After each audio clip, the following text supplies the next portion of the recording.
நம்ம எல்லாரும் ஏசாயா தீர்க்கதரிசி புஸ்தகம் 25வது அதிகாரம் 8வது வசனத்தை எடுத்துக்கொள்வோம். ஏசாயா தீர்க்கதரிசி புஸ்தகம் 25வது அதிகாரம் 8வது வசனம். வேண்டுமாக சீக்கிரமாய் முடிக்க பார்க்குறேன்.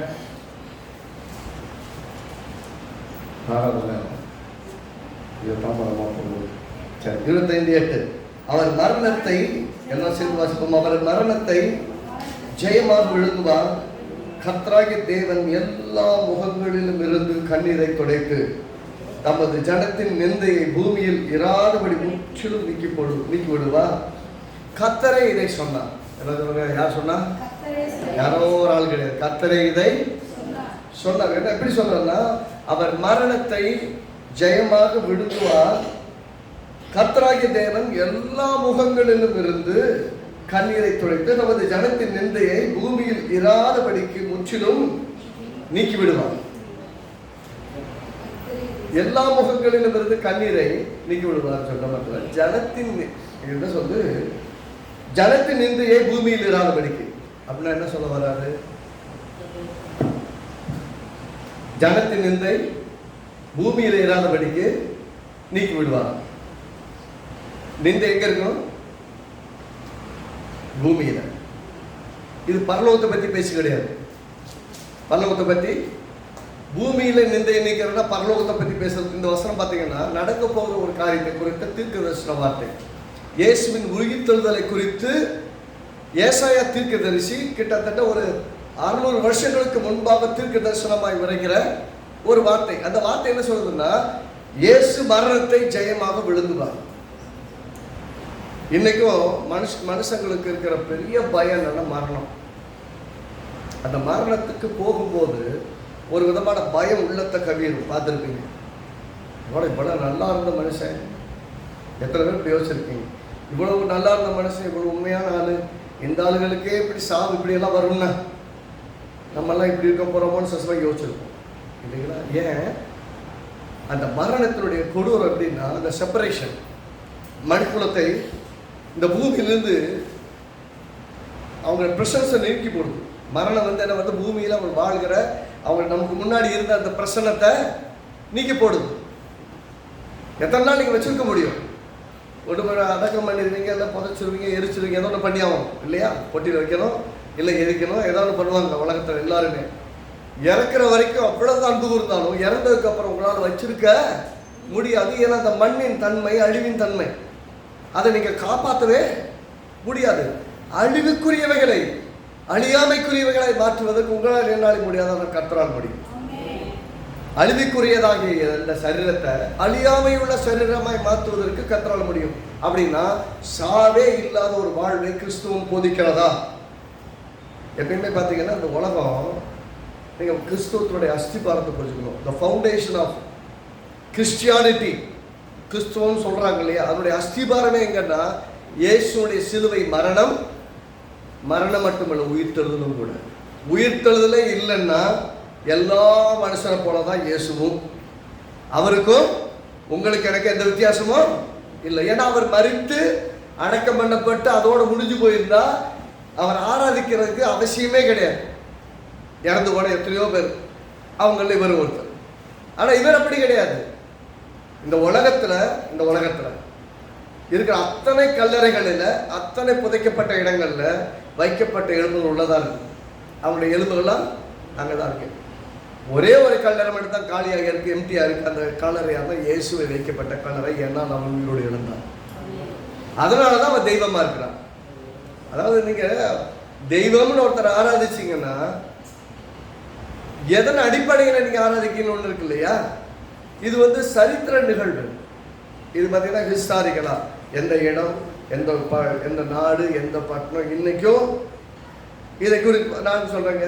உலகம் முழுவதும் ஏதோ ஒரு நாட்டில் சொல்றாங்க, அந்நிய தேசத்தில் கடவுள்லாம் எங்களுக்கு தேவையில்லை அப்படின்னு சொல்றாங்க இல்லையா? ஏன் அப்படி சொல்றாங்க? எங்களுக்கே நிறைய கடவுள் வச்சிருக்கோம்ப்பா, எங்களுக்கு 3 கோடி வச்சிருக்கோம் இல்லையா? எதுக்கே வெளியிலிருந்து இன்னொன்று கொண்டு வரீங்க? இந்த கேள்வி எல்லாம் இப்படி இருக்குல்ல. ஏன் இந்த கேள்வி கேட்குறாங்கன்னா, அவங்க நினைக்கிற எனக்கே நிறைய கடவுள் இருக்குமா, நீ என்ன புதுசாக ஒன்று இன்ட்ரடியூஸ் பண்ணுற, தேவையில்லை. நியாயம், அவங்க கேட்குறது 100% கரெக்ட். ஆனால் இவர் மரித்து உயிரோடு எழுந்திருக்கிறாரு. இவரை போல மரித்து உயிரோடு எழுந்து இன்றைக்கும் உயிரோடு இருக்கிற கடவுள்னு சொல்லி தன்னை கிளைம் பண்ணக்கூடிய எந்த கடவுள் இருக்கு? இயேசு ஒருத்தர் தான் சொல்றாரு, இதோ மரித்தேன் ஆனாலும் நான் சதா காலம் உயிரோடு இருக்கிறேன், மரணத்துக்கும் பாதாளத்துக்கும் உரிய திறவுகோள்களை உடையவராய் இருக்கிறேன்னு கிளைம் பண்ற ஒரே ஒருத்தர் இயேசு தான். வேற யாரும் கிளைம் பண்ணவே இல்லை. ஏன் அப்படி கிளைம் பண்றாரு அப்படின்னா, அவர் உயிருள்ளவராக இன்றைக்கும் நமக்குள் விழாவி நமக்குள்ளாக இன்றைக்கு வெளிப்பட்டு கொண்டிருக்கிறார். If you are walking with God, you can sense him. He is living in you. உனக்குள்ள வாழ்றாருங்கிறத நீங்களே சென்ஸ் பண்ண முடியும். உங்களை நடத்துறது நீங்களே முன்னாடியே சொல்லுவாரு. சில சேட்டையெல்லாம் பண்ணாத அப்படி சொல்லுவாரு. ஆனா செய்வோம், சந்தோஷமா செய்வோம். செஞ்சதுக்கு அப்புறம் மாட்டிக்கிட்டு ஐயா சப்பா காப்பாற்றுவோம், அப்பயும் வேற வழியில் வந்து காப்பாற்றுவார்.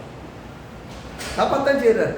அவர் நம்மளை வழி நடத்துறார். டெய்லி நீங்க வேதத்தை அப்படின்னா தேவன் உங்கள்கிட்ட முன்னாடி வந்து நேரம் நின்று நான் சர்வ வல்லமையில தேவன் ஆவரகமோட பேசின மாதிரி, முள்ளில் உதைக்கிறது உனக்கு கடினமாக இருக்கிறதா, கடினம் அல்லவா அப்படின்னு சவுல்கிட்ட பேசின மாதிரி என்கிட்ட ஒரு நாள் பேசினதே இல்லை. ஆனால் ஒவ்வொரு நாளும் என் ஆவியோடு பேசிக்கொண்டிருக்கிறார். உங்களுடைய ஆவியோடு பேசிக் கொண்டிருக்கிறார். ஒரு சில மக்களை குறித்து தரிசனங்களை கொடுக்கிறார், ஜபங்களை கொடுக்கிறார், அவருக்கு பேசுகிறார், அவருடைய வாழ்க்கையில் நடக்க போற சம்பவங்களை உங்களுக்கு முன்னறிவிக்கிறார். நான் கேட்கிறேங்க, இந்த உலகத்திலேயே இயேசுவை தவிர அவருடைய ஆவியானவரை தவிர நமக்குள்ள இருந்து நம்மளை நடத்தக்கூடிய வேற நல்லவே இல்லை கடவுள் இல்லவே. அவனை மற்ற கடவுளை மதிச்சு குறைச்சி மறுத்துக்கிறோம். நீங்கள் குறைவான கடவுளை ஆராதிக்கிறீங்க, அவங்களுக்கு மட்டம் தொட்டுறோமா? இல்லை இல்லை இல்லை. நாங்கள் என்ன சொல்ல வர்றோன்னா, நீங்கள் ஒரு நம்பிக்கையில் ஆராதிக்கிறீர்கள், அதை குறைய சொல்லலை. உங்கள் நம்பிக்கை நல்லது, நம்பிக்கையோட பயணிங்கள். ஆனால் நாங்கள் என்ன சொல்றோம், இயேசு ஒருவர் தான் நான் மரித்தேன் நான் உயிரோடு இருக்கிறேன் ஒரே ஒருத்தர் தான் கிளைம் பண்றாரு. அந்த கிளைம் பண்றவர் எனக்குள்ள வந்து வாழ்ந்து என்னை நடத்துகிறார். அதைத்தான் சொல்றேன். அப்படின்னா யாரையும் எப்பயுமே சொல்றேன், எல்லாரும் சில நல்ல மத நம்பிக்கைகள் இருக்கிறார்கள். மத நம்பிக்கையை புண்படுத்துவதல்ல, ஆனால் உங்கள் நம்பிக்கையில நீங்கள் உறுதியாக இருக்க வேண்டும். உங்கள் நம்பிக்கையை அறிக்கிடுவதில் அசைவிடாமல் இருக்க வேண்டும். இந்த ரட்சிப்பின் சுவிசேஷத்தை உலகெங்கும் எங்கும் போய் சர்வ சிருஷ்டிக்கும் சொல்லுன்னு இயேசு கமிட்மெண்ட் போயிருக்கிறார். அவன் எல்லாருக்கும் சொல்ல வேண்டிய கடமை இருக்குது. எல்லாருக்கும் சொல்ல வேண்டிய கடமை விசுவாசிகளுக்கு இருக்கு. நான் ரட்சித்தா போதும், நான் பரலோகத்துக்கு போனா போதுங்கிற வாழ்க்கையை பற்றி இயேசு நமக்கு போதிச்சுட்டு போல. நீங்க உண்மையாகவே கர்த்தருடையவர்களாக இருந்தால் நீங்கள் அதை அறிவிக்க வேண்டியவர்களாகவும் இருக்கீங்க. இயேசு என்ன செய்வார் என்பதை குறித்து சொல்லும்போது எல்லா முகங்களிலும் இருந்து கண்ணீரை துடைப்பார். எப்ப ரொம்ப இந்த மரணத்தை பார்க்கும்போது எப்படி இருக்கு தெரியுமா?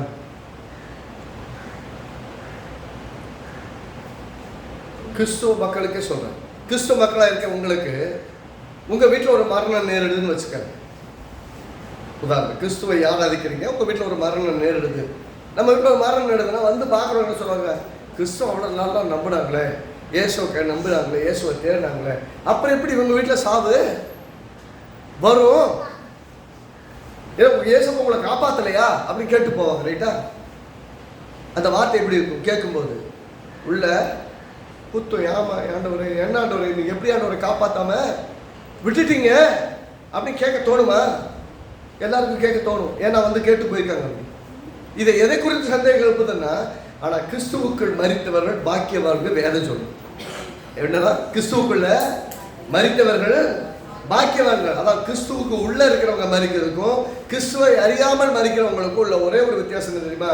நமக்கு நிச்சயமாய் தெரியும், இயேசு வரும்போது அவரோட பரலோகத்தில் இருக்கும். இயேசுவை அறியாமல் மரிக்கிறவங்களுக்கு என்ன பிரச்சனைன்னா, அவங்க இன்னொரு ஜென்மன்னு பேசுவாங்க, இன்னொரு அடுத்த ஜென்மத்தில் என்னவா பொறுப்பேணும்னு பேசுவாங்க. ஏன்னா அவங்களுக்கு தெரியாது நாளை தினம் என்னவா இருக்குன்னு அவங்களுக்கு தெரியாது. ஏன்னா அவங்களுக்கு அதை பற்றி தெளிவோ அப்படிப்பட்ட விதமோ இப்படிப்பட்ட வேதத்தை எழுதி கையில் கொடுத்தோம் பெருசா இல்லை.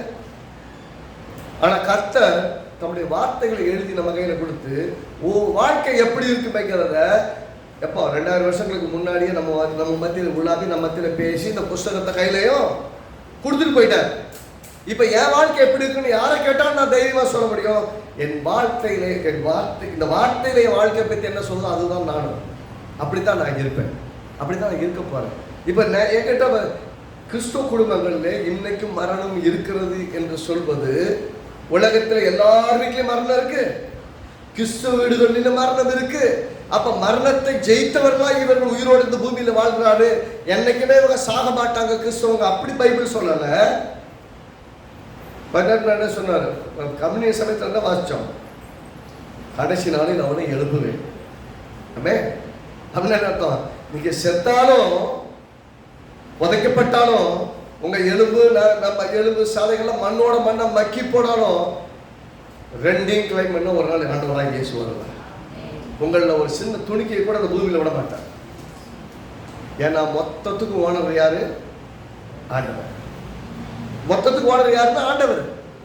அவர் அதை கிளைம் பண்ண பூமிக்கு ஒரு நாள் வருவார். 2வது வருகையில் வருவார். வந்தா சொல்றாங்க முதலாம் உயிர்த்ததில் பங்கெடுக்கணும் பாக்கியவங்க வேதம் சொல்லுது. ஏன்னா இயேசுவை விசுவாசி நல்லா கவனிச்சுக்கங்க. நமக்கு முன்னாடி நிறைய பரிசுத்தவான்கள் வந்தாங்க. ஆபிரகாம், ஈசாக்கு, யாக்கோபுன்னு எத்தனை பேர் வாழ்ந்துட்டாங்க. கேட்டீங்களா? மோசே கூட மரித்தார். மோசே மரித்தவரும் உயிரோடு வந்து முகமுகமாக இயேசுவோடு மறுரூப மலையில் பேசினார். எலியா எடுத்துக்கொள்ளப்பட்டவர், அவரும் வந்து இயேசுவோடு மறுரூப மலையில பேசினார் வேதம் சொல்லுது. நான் அந்த வசனத்தை நம்ம டீட்டெயில் எடுத்துகிட்டு போகல. மரித்தவங்க இயேசுவோட வந்து டிஸ்கஸ் பண்ணுறதுக்கு என்ன பற்றி இருக்குது? இயேசுவோட டிஸ்கஸ் பண்ணுறதுக்கு அப்போ மரித்திருந்த மோசே, தேவனே அவரை அடக்கம் பண்ணினார்னு சொன்ன மோசே மறுரூப வழியில் வந்து இயேசுவோட மகிமையில் பேசினார்னா, பேசிட்டு வெளியே வந்தப்போ அவர் மொத்தமாக உருவமே மகிமை நிறைந்ததா இருந்தது. அவரை பார்க்கும்போது அவர் உள்ளே போய் பேச போனப்போ இந்த மாதிரியே வெளியே வரல. மகிமை அடைந்தவராக இயேசு இருந்தார்னு வேதம் சொல்லுது. அப்போ அந்த மகிமையை பார்த்தவங்களாம் சொல்றாரு. மோசஸ் பேதுரு சொல்றாரு, ஆண்டவரே இங்கே உங்களுக்கு ஒரு கூடாரம், மோசைக்கு ஒரு கூடாரம், எலியாவுக்கு ஒரு கூடாரத்தை போட்டு இங்கே செட்டில் ஆகலாம். ஆண்டவரே ஆளை பார்த்த உடனே இவன் டென்ஷன் ஆகிட்டான். இப்போ இவங்கெல்லாம் நான் பற்றி கேள்விப்பட்டிருக்கேன், பைபிள் எல்லாம் எழுதி தான் வச்சிருக்கிறாங்க, முதல் தடவை நேரில் பார்க்குறேன். இவங்களெல்லாம் பெசமைகளை டென்ட்டை போட்டு வச்சுட்டு இவங்களை இங்கே குடியிருப்பாங்களேன்னு. இயேசு சொல்ற நம்முடைய குடியிருப்போ பரலோகத்தில் இருக்கிறோம்.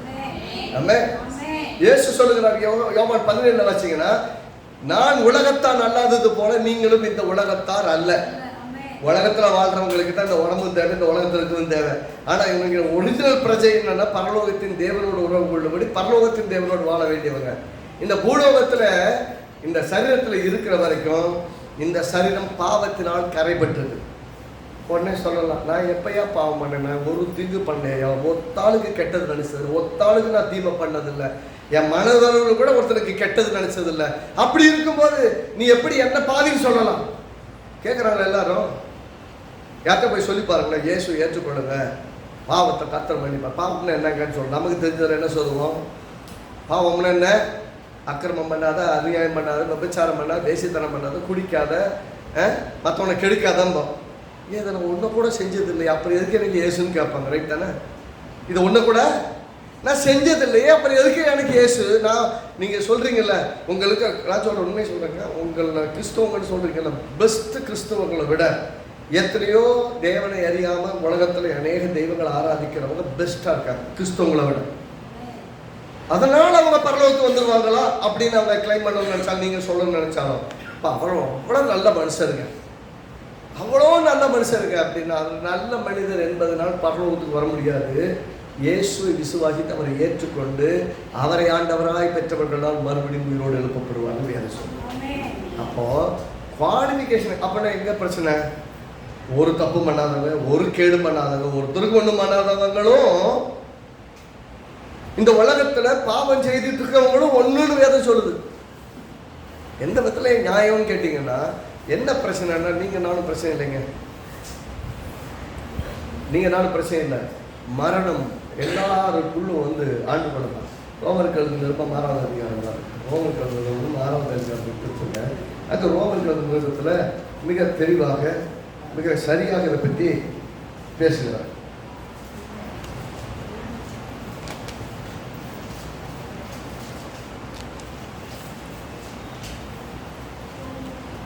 ரோமருக்கு எழுதும் 6வது அதிகாரம்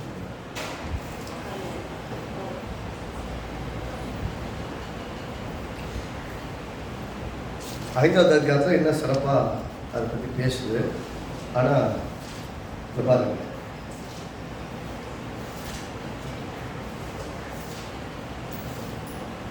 பன்னிரெண்டாம் வருஷம் பாருங்க, 5:12 வாசிப்போம். 5:12 என்ன சொல்லு? இப்படியாக ஒரே மனுஷனாலே, எல்லாம் சொல்லுங்க, ஒரே மனுஷனாலே பாவமும், பாவத்தினாலே மரணமும் உலகத்தில் பிரவேசித்தது போலவும் எல்லா மனுஷரும் பாவம் செய்தபடியால் மரணம் எல்லாருக்கும் வந்தது போலவும் இதுவும் ஆயிடுச்சு. திரும்ப வாசிப்போம் பாருங்க. ஒரே மனுஷனாலே, ஒரே மனுஷன், அந்த மனுஷன் ஆதாமாலே, ஒரே மனுஷனாகிய ஆதாமாலே பாவமும், பாவத்தினாலே மரணமும். எங்க பாவம் மரணம் ஆரம்பிச்சது? ஆவியில் ஆரம்பிச்சது. முதல் நாள் தேவனோடு கூட தொடர்பில் இருந்த ஆவி தேவனிடத்தில் டிஸ்கனெக்ட் ஆயிடுச்சு. ஆவி தேவனோடு உறவாட முடியல. ஆவியில செத்து போயிட்டான். என்ன சொன்னாரு? இது புசிக்கும் நாளிலே சாகவே சாவாயினாரு. அப்படின்னு என்ன அர்த்தம்? முதல்ல புரிந்து கொள்ளணும்.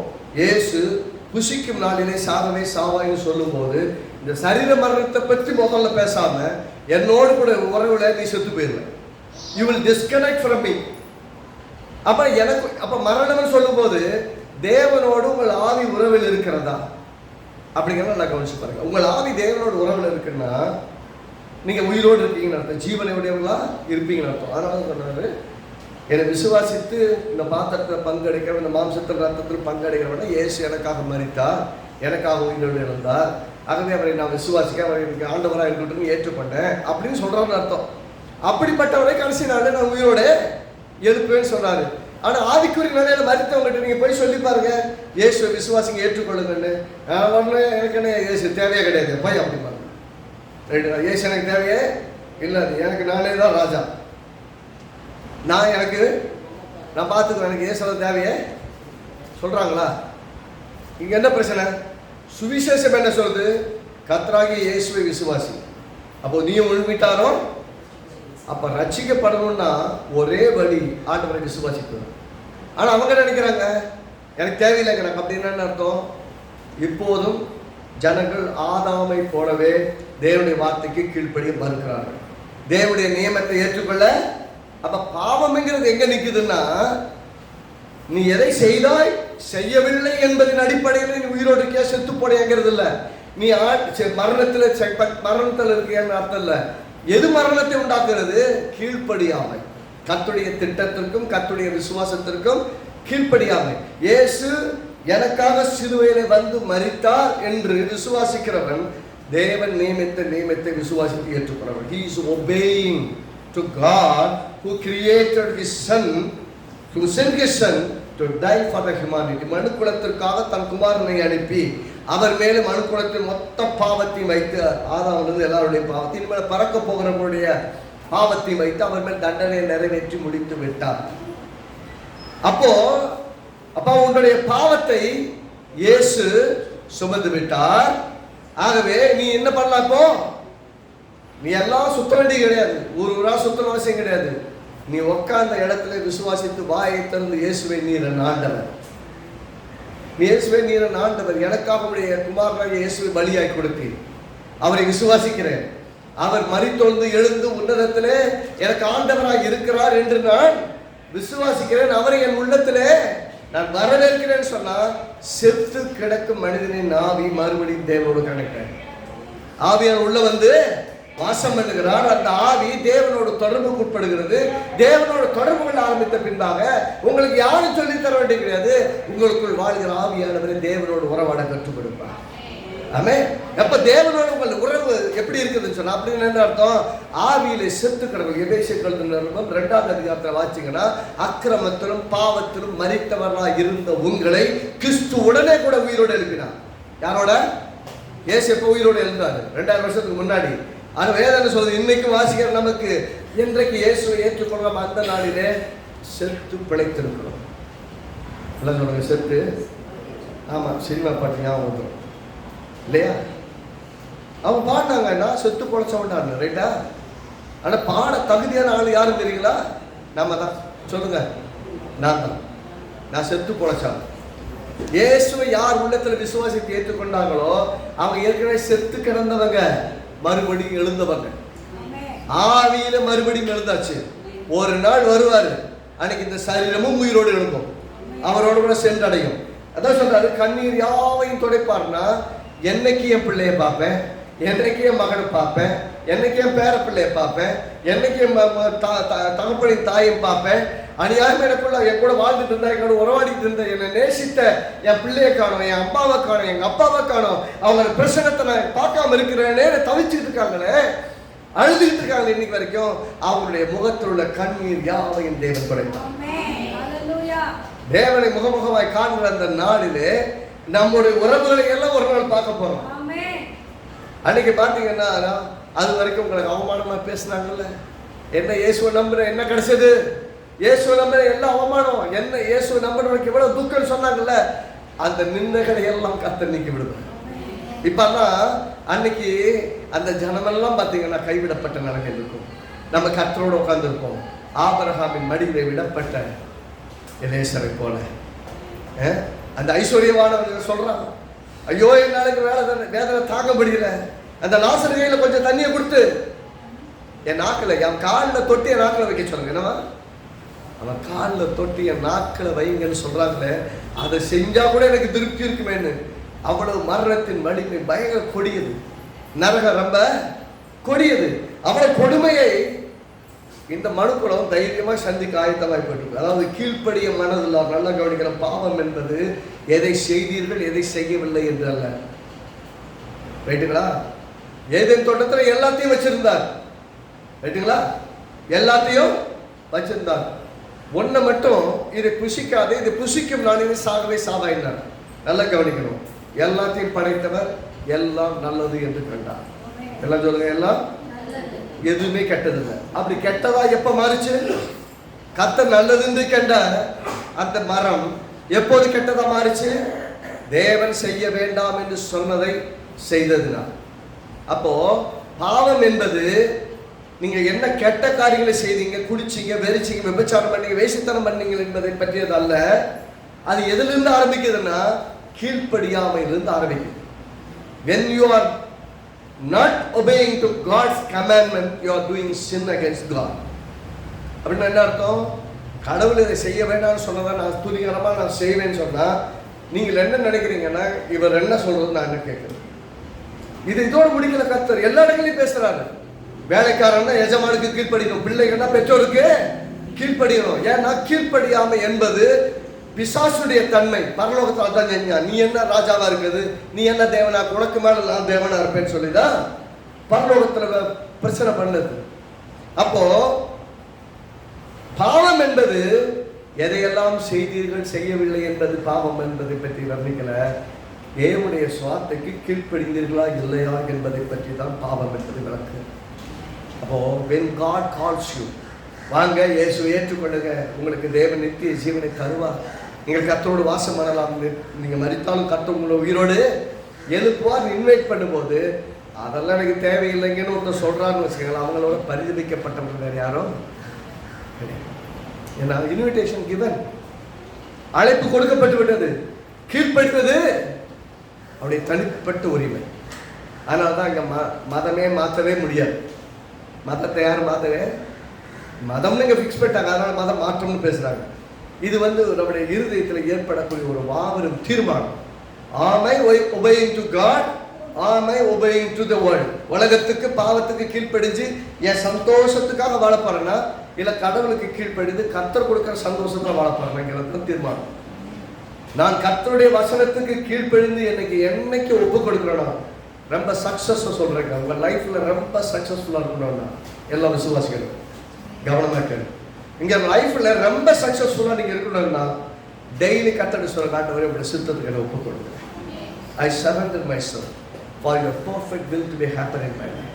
என் வாழ்க்கையில் உங்களுடைய சித்தம் நடக்க என்ன ஒப்பு கொடுங்க. என் சுய புத்தி நிறைய விஷயங்களை யோசிக்குது, நிறைய விஷயத்தை செய்யணும்னு ஆசைப்படுது.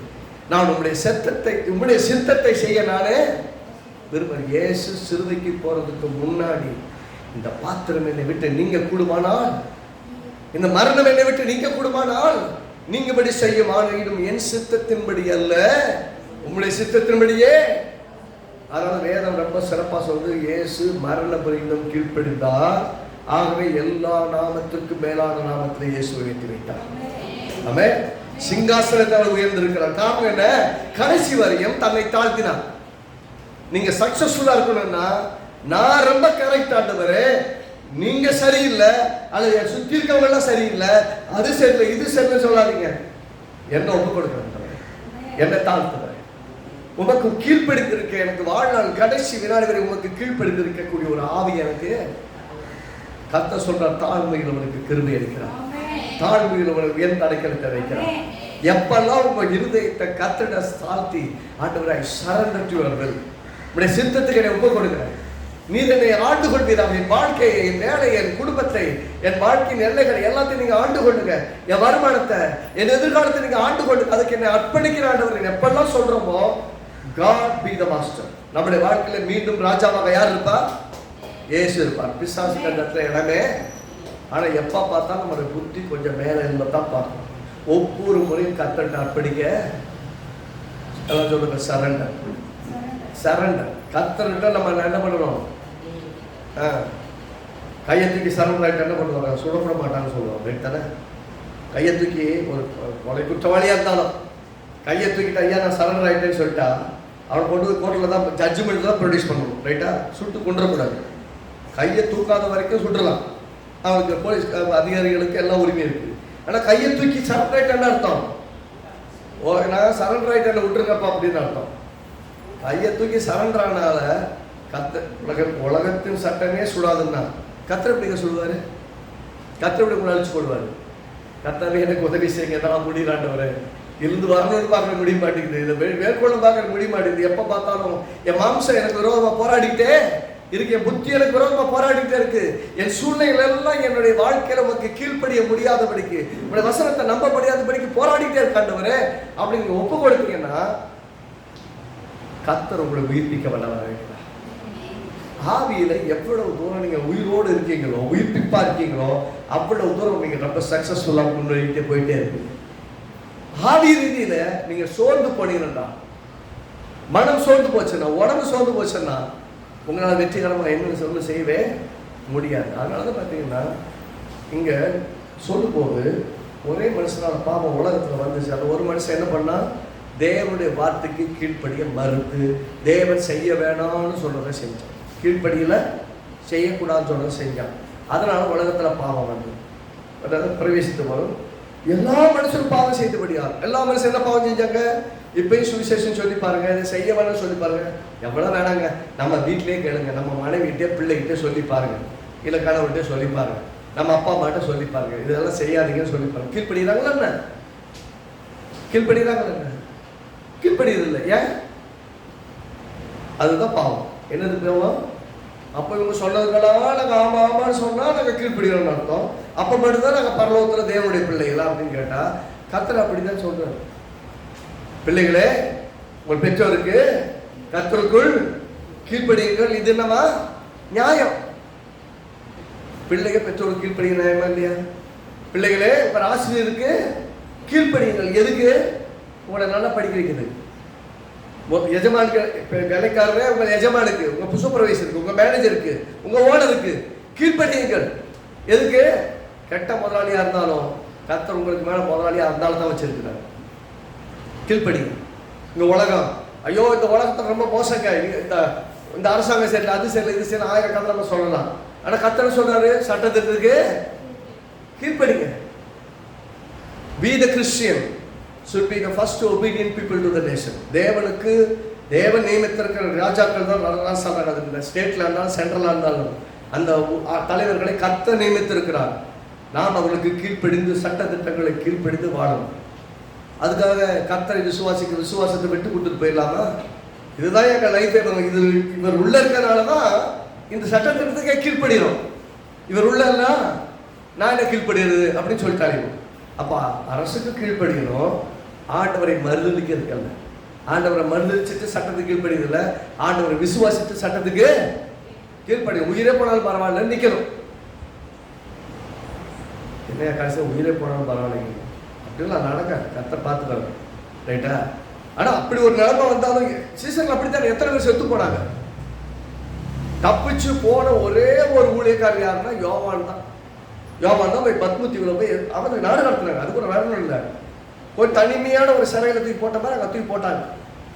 அங்கே போனால் இருந்தாலும் அவ்வளோதான், இங்கே போடுவீங்க, அந்த தீவில் படுத்து அப்படியே செத்து போயிடுவான்னு நினச்சி அங்கே போட்டாங்க. இங்கே போனால் அங்கே போய் உட்காந்தா ஒருத்தரும் கிடையாது. இப்போ அவர் கடவுள், டைரக்டாக கனெக்ட் பண்ணி ஒரு பெரிய புஸ்தகத்தை எழுதி எல்லாத்தையும் அனுப்பி விட்டார். வெளிப்படுத்த விசேஷம் எல்லாம் முழுசாவே யார் இருந்தாலும் யோவான். அப்படின்னா நீங்க எப்பொழுதெல்லாம் தனிமையா இருக்கீங்களோ கடவுள் தன்னுடைய ஆலோசனைகளை, தம்முடைய திட்டங்களை, தம்முடைய எதிர்கால காரியங்களை எல்லாம் உங்களுக்கு பேச ஆரம்பிச்சிருக்காங்க. இங்க இந்த வசனத்தை சொல்லும் போது ஒருத்தர் பாவம் செஞ்சா எல்லாரும் பாவினாயிட்டாங்க. எல்லாரும் பாவம் செஞ்சாங்க. எப்படி? எல்லாரும் கீழ்ப்படியில. ஆகவே எல்லாருக்குள்ள பாவம் பாவம் பாவம் பாவம் வாசிக்கும் போதெல்லாம் அந்த இடத்துல போட்டு கீழ்ப்படியாமல் செயல்படுவது. எப்படி போட்டு வாசிச்சு பாருங்களேன், ரொம்ப ஈஸியா புரியும். ஆவன் போடுற இடத்துல எப்படின்னா போட்டு வைக்கணும். கீழ்ப்படியாமல், தேவனுக்கு கீழ்ப்படியாமல் தன் மன விருப்பப்படி செய்தது. அதே பாருங்களேன், எபேசியர்கள் 2ஆம் அதிகாரத்தில் அக்கிரமங்கள் பாவங்கள் மரித்தவளாய் இருந்த நம்மை உயிரோடு உயிர்ப்பித்தான் சொல்றது. கீழ்ப்படியாமல் பிள்ளைகளிடத்தில் இப்போதும் கிரியை செய்கிற ஆகாயத்தை அதிகாரப்பூர்வமாகிய ஆவிக்கேற்றபடியே நம்ம செய்து கொண்டிருந்தோம். அப்படி இருந்தா நம்மளை தான் கத்த உயிர்ப்பித்தான் சொல்றது. எப்படியா? கீழ்ப்படியாமல் பிள்ளைகளிடத்தில் இப்போதும் கிரியை செய்கிற வாச்சாங்க. எபேசியர்கள் 2ஆம் அதிகாரத்தில் திரும்ப வரும்.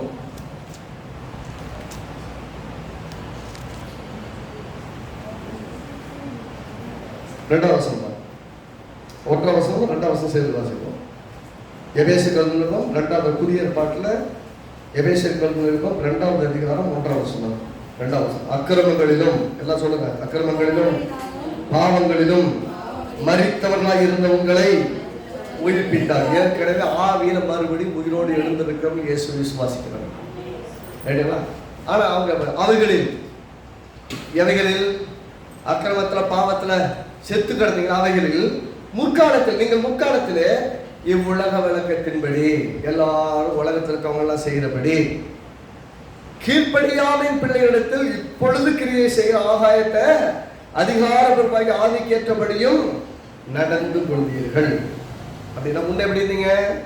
இயேசுவுக்கு கீழ்ப்படியல, சுவிசேஷத்துக்கு கீழ்ப்படியல, இயேசு தேவன் ஏற்படுத்தின பலியாகிய இயேசுவை ஏற்றுக்கொள்ளல. அப்புறம் என்ன பண்ணீங்க? இயேசுவை மறுதளித்தீங்க. உலகம் என்ன செய்யுதோ அதையே நீங்களும் செஞ்சுட்டு இருந்தீங்க. இப்போ உலகம் செய்யறபடி நீங்க செய்யலன்னு சொல்ல வர்றார். ஏன்? ஆவியில உயிர்ப்பிக்கப்பட்டாச்சு. ஆவியில உயிர்ப்பிக்கப்பட்டாச்சு. இப்போ தேவனோட தொடர்பாகி போச்சு. இப்ப தேவன் நம்மளை நடத்துகிறார். சொல்றாரு, அவைகளில் நீங்கள் முற்காலத்தில் ரட்சிக்கப்படாத காலத்தில் எப்படி நீங்க உலக வழக்கத்தின் ஏற்றபடி இந்த உலகத்தார் எல்லாரும் செய்கிறபடி இப்பொழுது கிரியை செய்து வருகிற ஆகாயத்து அதிகார பிரபுவாகிய பிசாசுன்னு சொல்லுது. பிசாசுடைய ஆவியின்படியும் அவருடைய ஆவிக்கேற்றபடி நடந்து கொண்டீர்கள். அவர்களுக்குள்ளே நாம் எல்லாரும் முற்காலத்திலே, முன்னாடி காலத்துல நமது மாமிச இச்சையின்படியே நடந்து, நமது மாமிசமும் மனசும் உடம்பு என்ன கடிச்சோ அதெல்லாம் கொடுத்தோம். சரக்கு வேணுமா ஊத்து, தம்மு வேணுமா அடி, அது பிளஷர். இந்த சரீரத்துக்கு விபச்சார காரியங்கள் தேவையா, எல்லாத்தையும் கொடு, எல்லாத்தையும் அப்படி விருப்பப்பட்டு செயல்பட்டது. எதனால? தேவனுக்கு கீழ்ப்படிய மனசு இல்லை, பிசாசு ஆள ஆரம்பிச்சுதான். பிசாசு நம்முடைய உடம்ப சீக்கிரம் அடிச்சிடணும். அதுக்கு எல்லாத்துக்கும் என்ன பண்றான்? ப்ரொவிஷன் கொடுக்குறான். அவன் இழுத்தபடியெல்லாம் போயிட்டு இருக்கிறோம். எல்லாரும் செய்திங்க சொல்ல வர. முன்னாடி இருந்தோம், இப்படி இருந்தவங்க நமது மாம்சிக்கு மாமிசமும் மனசும் விரும்பினங்களை செய்து சுபாவத்தினாலே மற்றவர்களை கூட கோபாக்கினியின் பிள்ளைகளாக, தண்டனைக்குரிய பிள்ளைகளாக இருந்தோம். முன்ன எப்படி இருந்தோம்? தண்டனைக்குரியவர்களாக இருந்தோம்.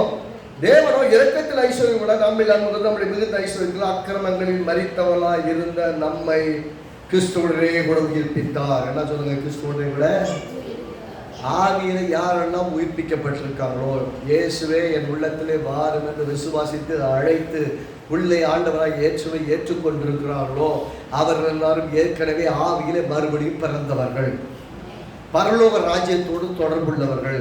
தேவனுடைய வார்த்தையின்படியே சொல்லணும்னா இவர்கள் எல்லாரும் இயேசு வரும்போது உயிர்ப்பிக்கப்பட தகுதியுள்ளவர்கள்.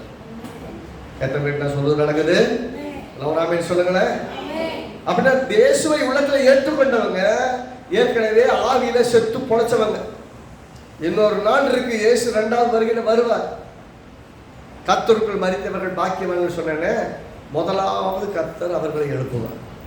அவங்களுக்கு முன்னாடி சென்ற இறந்தவங்களா இருக்காங்க. ஏதாவது இயேசு கிறிஸ்து வந்து சிலுவையிலே மரித்து உயிரோடு எழும்புவதற்கு முன்பாக மரித்தவர்களாக இருக்கிறாங்க.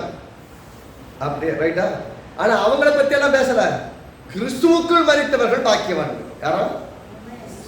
கிறிஸ்துவுக்குள் மரித்தவர்கள், இயேசுவை ஏற்றுக்கொண்டு ரட்சகராய் ஏற்றுக்கொண்டு மரித்தவர்கள் பாக்கியவான்கள். என்ன பாக்கியம்? You're a blessed people. செத்தவங்க ஆசீர்வாதமான ஆளுன்னு சொல்றது. சொல்லுங்க, யாராவது செத்தவங்களை பார்த்து வருத்தம் தான் இருக்கும். செத்தவங்களை பார்த்து ஆசீர்வாதமான ஆளுன்னு சொல்றாரு. எப்படி? கிறிஸ்துவுக்குள் மரித்தவர்கள் பாக்கியவான்கள், பொறாமைப்படத்தக்கவர்கள். வேதம் அப்படி டிரான்ஸ்லேட் பண்ணுறது. They are most envied people. எதனால? கிறிஸ்துவுக்குள் மரித்தவர்கள் நிச்சயமாய் ஒரு நாள் உயிரோடு எழுப்பப்படுவார். முதலாவது எழுப்பப்படுவார். அப்ப ரெண்டாவது அவங்க மற்றவங்க அதுக்கு முன்னாடி வாழ்ந்தவங்க இறந்தவங்கலாம் அவங்களுக்காக கர்த்தர் அந்த 7.5 வருஷம் பீரியடை வச்சிருக்கிறார். அந்திகிறிஸ்து ஆட்சியில் கஷ்டப்பட்டு விசுவாசித்து கர்த்தரோடு வாழணும். இன்னைக்கு வரைக்கும் விசுவாசியாத இஸ்ரவேல் தேசம் முதற்கொண்டு இஸ்ரவேல் தேசங்களுக்காக இயேசு வந்தார். முழு உலகத்தினுடைய ரட்சிப்புக்காக வந்தார் தான். ஆனால் அவருடைய ஜனங்களுக்காக வந்தார். அந்த ஜனங்களே அவர் இன்னைக்கு வரை ஏற்றுக்கொள்ளல. இன்னைக்கும் கோயிலில் போய் தலையை முட்டி அந்த இஸ்ரவேல் தேவாலயம் எப்போ திறக்கணும்? யார் வேணும் ஈஸியாக திறந்துக்கலாம் தேவாலயத்தை. ரைட்டா? ஆட்சி அவங்க ஆட்சி தானே. ஆட்சி இஸ்ரவேல் தேசத்துல ஆட்சி அவங்க ஆட்சி. ஆனா எருசலேமுடைய தேவாலயம் இன்னும் பூட்டி கிடக்கு. அவங்க நினைச்சா திறக்க முடியாது. பரலோகத்தின் தேவனானவர் திறப்பதற்கான வாய்ப்பை கொடுக்கணும்னா திறக்க முடியாது. அவங்க நம்பிக்கை இது வரைக்கும்னா இயேசு வருவார், வரும்போது அந்த தேவாலயத்தின் கதவுகள் திறங்க. அவர் வந்து மறுத்து உயிரோட போயிட்டாரு. இன்னும் 2வது வரிகள் தான் பலவிட அந்த கதவு திறக்க போகுது. அன்னைக்கு தான் தெரியும் மேசையா வந்துட்டு ஏற்கனவே போயிட்டா, நம்ம மிஸ் பண்ணிட்டோம். எப்படின்னா ரயில்வே ஸ்டேஷன் போயாச்சு, ட்ரெயின் ஆல்ரெடி போயிடுச்சு. அப்புறம் தான் தெரிஞ்சு ட்ரெயின் ஆல்ரெடி போயிடுச்சு. வந்த ட்ரெயின் அந்த ட்ரெயின் தான் இருந்தாங்க அங்கே தெரியல. ட்ரெயினும் போயிடுச்சு. எங்கள் ட்ரெயின் வருது. இப்போ போன ட்ரெயின் அந்த ட்ரெயின் தானே. ஐயோ ட்ரெயின் போயிடுச்சா? அப்படிதான் சர்ப்ரைஸ் ஆகும். அதுக்கப்புறம் என்ன? விசுவாசிக்கணும்னு பார்த்தாங்க மேசியாவை. ஆனால் விசுவாசிக்கணும் ரொம்ப கஷ்டமான காலம்.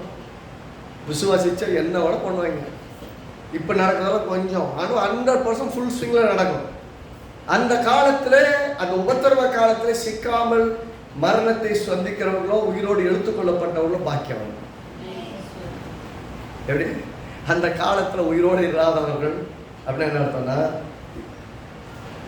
இயேசு வரைக்கும் இன்னைக்கு இருக்குன்னா இதுக்கு முன்னாடி மரித்தவர்கள் பாக்கியவான்கள். இன்னைக்கு உயிரோடு விசுவாசித்தவரை ஏற்றுக்கொண்டவர்கள் பாக்கியவான்கள்.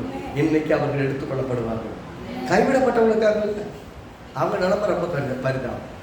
கடைசியில் பேங்க போய் சொல்லலாம், ஊழியக்காரங்களும் போய் சொல்லலாம், ஆண்டவரே நாங்கள் தெரியுமா, நாங்களும் பக்கம் உதவி செய்தோம், அந்த ஊழியம் செய்தோம், இந்த ஊழியம் செய்தோம்.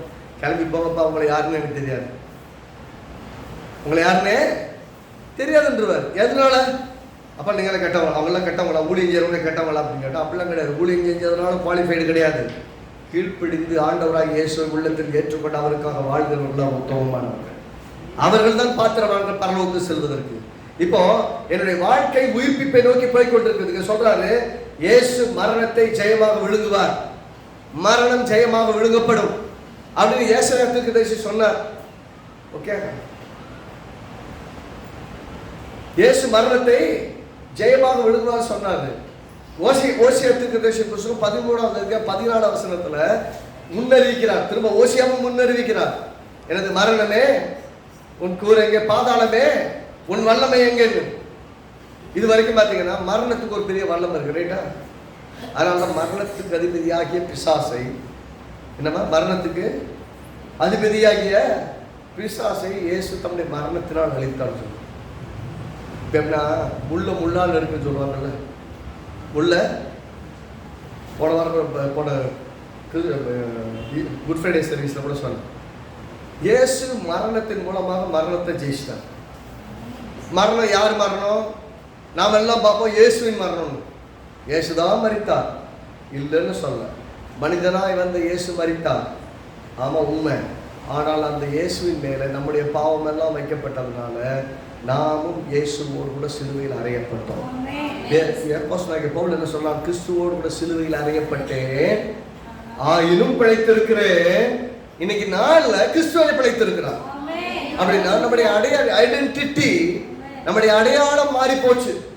இது பெரிய சப்ஜெக்ட். இதை பற்றி பேசணும்னா வாரக்கணக்கில் மாசக்கணக்கில் பேசணும். அவ்வளோ பெரிய இன்டெப்த்தான விஷயம். இந்த குறைந்த நேரத்தில் என்ன சொல்ல முடியும்னு தெரியல. நல்லா புரிந்து கொள்ளுங்க. நீங்க இயேசுவை ஏற்றுக்கொள்ற வரைக்கும் நீங்க வேற அடையாளம். என்றைக்கு இயேசுவை ஏற்றுக்கொண்டீங்களோ 2 கொரிந்தியர் புஸ்தகம்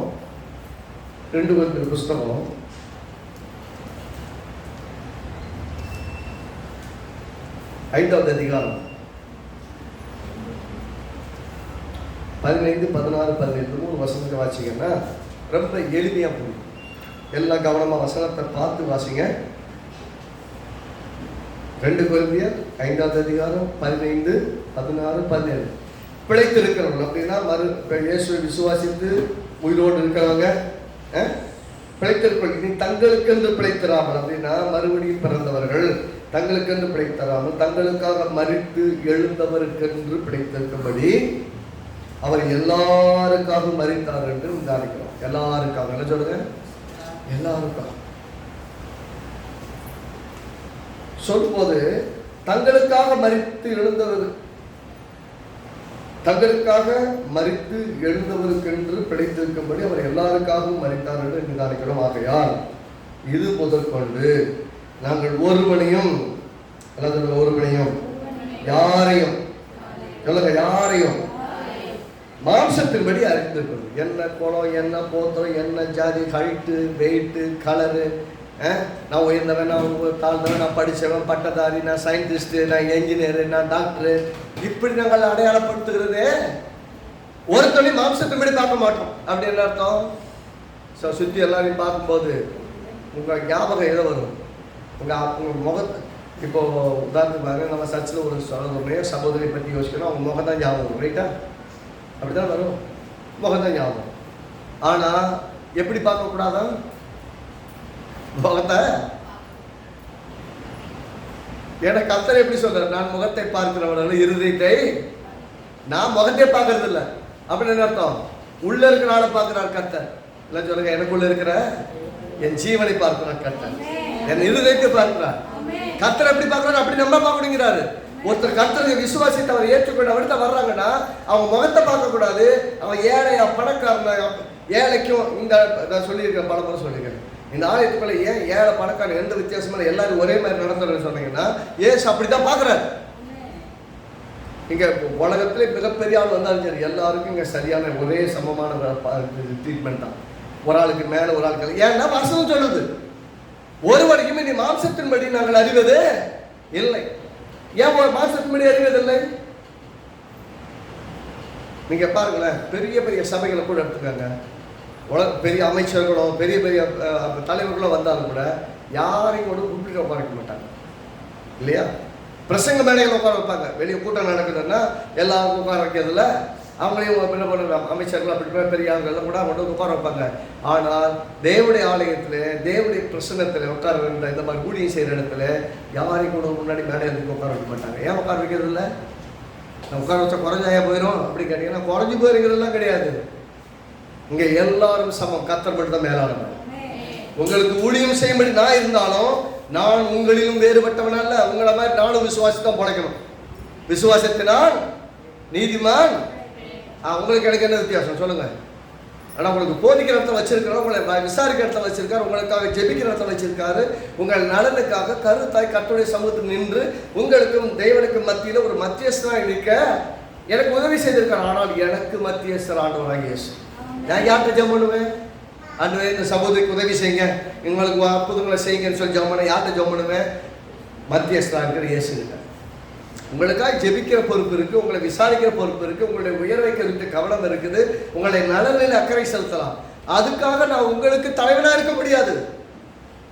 நான் எப்பயுமே சொல்றது தான், உங்களை மாதிரி நானும் உங்களில் ஒருவன், நானும் உங்களோடு கூட சேர்ந்து விசுவாசிக்க வேண்டியவன்.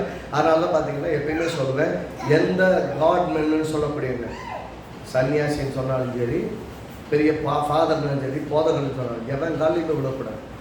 இந்த எவன்னு சொல்கிறது பர்பஸாக சொல்கிறேன். அவங்களெல்லாம் மனிதர்கள், தேவனுடைய கால்களில் மட்டும்தான் தொழுது கொள்ளணும். அப்பே ஏன் அப்படி சொல்கிறேன் அப்படின்னு சொன்னால், இவரெல்லாம் மனிதர்கள் மறக்காதீங்க. இந்த ஆளுங்க இறந்து போகிற ஆட்கள், இறந்து போகிற ஆட்காலில் எங்கே போய் விடுக்கணும்?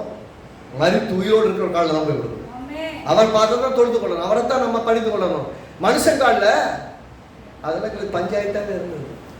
முதலே ஒய்ஃபிட்ட சொல்லிட்டேன், ஒத்த காலில் விழக்கூடாது, ஏன்னா விழு விழுந்தாங்க.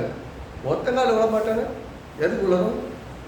ஆண்டவருக்கு நன்றி சொல்கிறாங்க. அந்த 25 வருஷம் 27 வருஷம் முன்னாடி தெளிவை கொடுத்துனார் கர்த்தர். என்னை உயிரோடு எழுப்பினவர் உள்ள வாழ்றார்.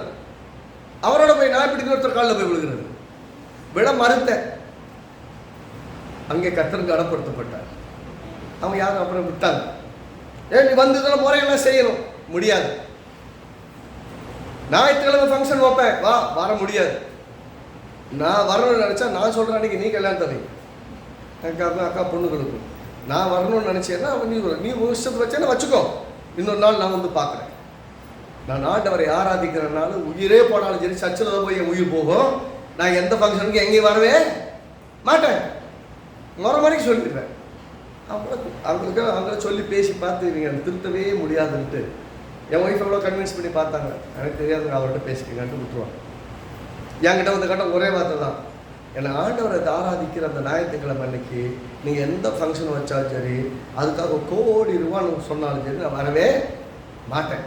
அன்னைக்கு தேவனை ஆராதிக்கிறனால அதுக்கு தான் நான் போவேன். ஏன்னா எனக்குள்ள உயிரோடு இருக்கிற தேவன் உறவாடுகிற இடத்துல இருப்பது எனக்கு முக்கியம்.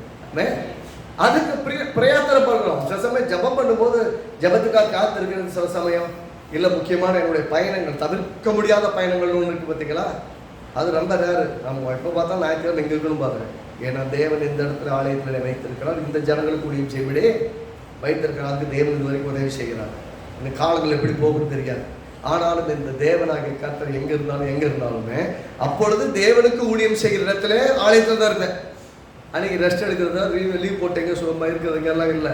தேவனுடைய நாமத்துக்கு மகிமையாக வாழணும். இல்லை சொல்லுங்க, தேவனுக்காக வாழணும். இங்க என்ன சொல்றாரு, ஒருத்தனையும் முகத்தை பார்த்து இவர் அப்படி, இவர் அப்படி, அவர் அப்படி, இவர் அப்படி அப்படி ஆள்ல முகத்தை பார்த்து அடையாளம் பண்ணாதீங்க. ஏன்னா ஒருவனையும் சரீரத்தின்படி நான் அறியேன். பிசிக்கலா கர்த்தர் பார்க்கறதே கிடையாது. அப்படின்னு எதை பார்க்கறாரு? ஆவியை பார்க்கறாரு. ஆவியை பார்க்கறாருன்னு என்ன அர்த்தம்? ஆவியில உயிருள்ளவர்களா இருந்தால் உள்ள இருந்து சுகம் வெளியே வரும். மருந்து மாத்திரையினால மட்டும் உடம்பு சுகமாகிறது இல்லை. உள்ள இருக்கிற ஆவியின் வல்லமை நீங்க யோசிக்கிறதுக்கு மேல அற்புதமாய் சுகமாக்குவாரியா? இந்த ஆவியானவருக்கு இந்த உடம்பு தேவை. எல்லாம் சொல்லுங்க, இந்த ஆவியானவருக்கு இந்த உடம்பு தேவை. ஏன்னா என் மூலமா தான் இந்த பூமி அவர் வாழ முடியும். நானும் வாழுவேன், அவரும் வாழ முடியும். அப்படின்னா என்னை விட ரொம்ப யாருக்கு இம்பார்ட்டன்ட்டு? ஏன்னா என்ன பிளான் பண்ணிக்கிற அவர் தானே. எனக்கு வாழ்க்கையை நியமிச்சு, ஓட்டத்தை நியமிச்சு, எதிர்காலத்தை நியமிச்சு வச்சிருக்கிற அவர் தானே. அவர் உள்ள இருந்தால் தானே அந்த வாழ்க்கையை வாழ முடியும். என் ஆவி உயிரோடு இருந்து ஆண்டோடைய ஆவி இல்லாமல் இருந்தா உயிரோடு இருக்கிற நடைப்பண்ணு சொல்லுவாங்க இல்லையா. உயிர் இருக்கும், ஆதாம் கத்தான் இருந்தது. உயிர் இருந்தது, ஓடுனா ஒளிஞ்சான். ஆனால் என்ன சொல்றது? நடைப்பணம். என்றைக்கு ஆண்டவருடைய ரட்சிப்பு நடந்ததோ அன்னைக்கு பார்த்தீங்கன்னா அது வரைக்கும் மனிதனை சந்திக்கவே முடியாமல் தேவன் திரை மறைகிறது. மகாபரிசுத்த ஸ்தலம்னு வைப்பாங்க. இன்னைக்கும் போய் பாருங்க, லிட்டரலா தேவனுடைய ஆலயத்துல மகாபரிசுத்த ஸ்தலம் ஒன்று இருக்கும் இல்லையா. அந்த மகாபரிசுத்த ஸ்தலம்ங்கிறத, மகாபரிசுத்த ஸ்தலம் தேவனுடைய உடன்படிக்கை பெட்டி இருந்தது, அங்கே திரை இருந்தது. அதை கடந்து வேற யாரும் உள்ள போகவே கூடாது. அது பிரதான ஆசாரியன்னு சொல்றோம். அதாவது எல்லா ஜனங்களுக்காக தலைமைத்துவத்தில் இருக்கிற ஊழியக்காரன் வருஷத்துல ஒரு நாள் தான் போக முடியும். அந்த ஆள் போனாலும் இடுப்புல சங்கிலியை கட்டி அனுப்புவாங்க. வெளியே கம்பி இருக்கும் ரைட்டுங்களா, வெளியில சங்கிலியை வெளியே போட்டிருப்பாங்க. உள்ள போனா திரும்பி வருவான்னு தெரியாது. இவன் சரியா பலி செலுத்தி, தனக்கும் பலி செலுத்தி, ஜனங்களுக்கெல்லாம் சரியா பலி செலுத்தி பாவ நிவர்த்தி செய்து உள்ள போனா மட்டும் பத்திரமா திரும்பி வர முடியும். வரலன்னா அந்த கம்பிலிய கயத்தை கட்டி வெளியே இழுத்து எடுத்தான். உள்ள போய் யார் தூக்கிட்டு வர? உள்ள போனா ஒருத்தரும் வெளியே வர முடியாது. அப்படி மகாபரிசுத்த ஸ்தலமா அங்க தேவனுடைய மகிமை விளங்குச்சு. வெறும் மகிமை, தேவன் அங்க வாசமா இல்லை, தேவனுடைய பிரசன்னம் அங்க இருந்தது, அவ்வளவுதான். அதுக்கே உள்ள போக முடியல. போனா அவ்வளவு சுத்திகரிப்பு பண்ணிட்டு போனோம். அப்படி நடந்து இருந்தது. இன்றைக்கு இயேசு மரித்து உயிரோடு எழுந்த பின்னாடி நீங்களும் நான் அந்த மகாபரிசுத்த ஸ்தலத்தில் தைரியமாய் பிரவேசிக்கும்படி தேவனாகிய கர்த்தர் உதவி செய்திருக்கிறார். இயேசுவின் நாமத்தில் பிதாவின் இடத்துல வருகிறேன்னு சொன்னா நம்முடைய கால்கள் பரலோக பிதாவின் முன்பாக நிற்கிறது. பரலோக பிரசன்னம் நம்ம மத்தியில் வெளிப்படுகிறது. அங்கே நம்முடைய தேவனாகிய கர்த்தர் நம்மை வெளிப்படுத்துகிறார். அப்படி இன்னைக்கு பார்த்தீங்கன்னா நிறைய அதாவது சில டெர்மினாலஜி ஈஸியாக புரியும். கர்ப்பகிரகம்னு சொல்லுவாங்க இல்லையா. அங்கே தான் சிலை இருக்கும், ஸ்க்ரீன் போட்டிருப்பாங்க, பார்த்துருப்பீங்களா? அங்கே போனால் அங்கே யார் தான் போவாங்க? அங்கே இருக்க அந்த பூஜை பண்ணுறவர் மட்டும்தான் உள்ள, எல்லாரும் உள்ள விட மாட்டாங்க. ஏன்னா அது வந்து எங்கே, இது வேற எங்கேருந்து வரல, பைபிள்லேருந்து வந்தது. எல்லாம் அப்படியே அப்படியே காப்பி அடிச்சிருக்கு பக்காவா. பைபிள் என்னைக்கு எழுதுறது, இன்னைக்கு எழுதுனது இல்லை. அது 6000 வருஷங்களுக்கு முன்னாடியே, 5000 வருஷங்களுக்கு முன்னாடியே வனாந்தரத்தில் வரும்போதே கரெக்டாக சொல்லி கொடுத்துட்டாரு, என்ன பண்ணணும் ஏது பண்ணணும் சொல்லிட்டாரு. அங்கேயே என்ன பண்ணிட்டாரு, ஆசரிப்பு கூடாரம்னு வச்சாரு. அந்த ஆசரிப்பு கூடாரத்தில் உடன்படிக்கை பெட்டி வைக்கிற மகா பரிசுத்த ஸ்தலம்னு அவர் ஏற்கனவே ஏற்படுத்திட்டார். அப்படின்னா அதோட ரெப்ளிகாவை பார்க்கலாம். ஆனால் இந்த ஆசாரியன் போறாரு, நல்லா கவனிங்க, எங்கே போகிறாங்க வர்றாங்க, சாதாரணமாக இருக்காங்க, ஒன்றும் பிரச்சனை இல்லை. அப்படி எந்த அடிப்படையில் நடந்து செத்து போன கதையெல்லாம் கிடையாது, போயிட்டு வந்துடுறாங்க. ஆனால் அங்கே அப்படி கிடையாது, பெட்டியை தொட்டாலே செத்தாங்க. பெட்டியை தொட்டாலே மாடு மிரண்டு பெட்டி சாயுது. யாராக இருந்தாலும் கீழே ஒரு விழுப்புற பிள்ளை பிடிப்பாங்களா இல்லையாங்க? அவங்க எப்படி பார்க்க, தன் ஆராதனைக்குரிய அந்த பெட்டி கீழே விழுகுது, அவங்க ஒரு போய் பிடிச்சான், பிடிச்சவன் செத்து போயிட்டான். என்னையா பாவம் பண்ணா? நல்லா கவனிக்கணும். பிடிச்சது பிரச்சனை இல்லை, நிறைய பேர் நினைப்போம், நிறைய பேர் நல்லா கவனிக்கணும். சில விஷயங்கள்லாம் அப்படியே வாசிச்சுட்டே போயிடும். பைபிள் நல்லா கவனித்து வாசிக்கணும். அங்கே என்ன நடந்திருக்கு, இது சப்ஜெக்ட் கிடையாது, ஆனால் ஜஸ்ட் ஒரு வரையிலே சொல்லுவார். மாடு மிரண்டு பெட்டி சாஞ்சதுனால தான் போய் கையில் பிடிச்சான், ரைட்டா? ஆனால் ஒரிஜினலாக உடன்படிக்கை பெட்டியை கர்த்தர் என்ன செய்ய சொன்னார், ஆசாரியர்கள் தோளில் தூக்கிட்டு போகணும்னு சொன்னார், ரைட்டா? ஆசாரியர்கள் என்ன பண்ணணும், தோளில் தான் தூக்கிட்டு போகணும். யாருன்னா மாட்டு வண்டியில் ஏற்ற சொல்லணும். மாட்டு வண்டியில் யார் ஏற்ற சொன்னார்? கடவுளை சொன்னார். இது இவங்க ஐடியா. கடவுளை தேடுறதுக்கும் கடவுளை தூக்கி சுமக்கிறதுக்கும் இவங்க மாற்று வழிகளை கண்டுபிடித்தா கர்த்தர் சொன்னாரு, நீ என்ன பண்ணிருக்கணும், ஆசாரி 4 பேர் வாங்கப்பா, 4 பக்கம் சேர்ந்து அந்த உடன்படிக்கை பிடிக்கப்பான்னு சொல்லியிருந்தா அந்த உடன்படிக்கை பெட்டி பத்திரமா போயிருக்கும், தேவையில்லாமல் நடுவெளி ஒருத்தர் செத்து இருக்க மாட்டான். புரியுதுங்களா? கர்த்தர் ஒன்ன சொன்னா அந்த சொன்னபடியே செய்யணும். அதுக்கு மேலேயும் செய்யக்கூடாது, அதுக்கு கீழேயும் செய்யக்கூடாது. எப்போ செஞ்சாலும் அது ஆபத்து.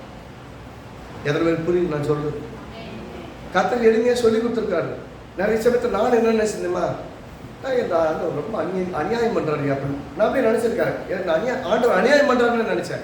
ஏன் அநியாயமா ஒருத்தர் பெட்டியை தொட்டா செத்து போயிடுவானா? அப்படி என்ன அவருக்கு அவ்வளோ கோபம்? எனக்கு ரொம்ப வருஷமா விளக்காம இருந்தது.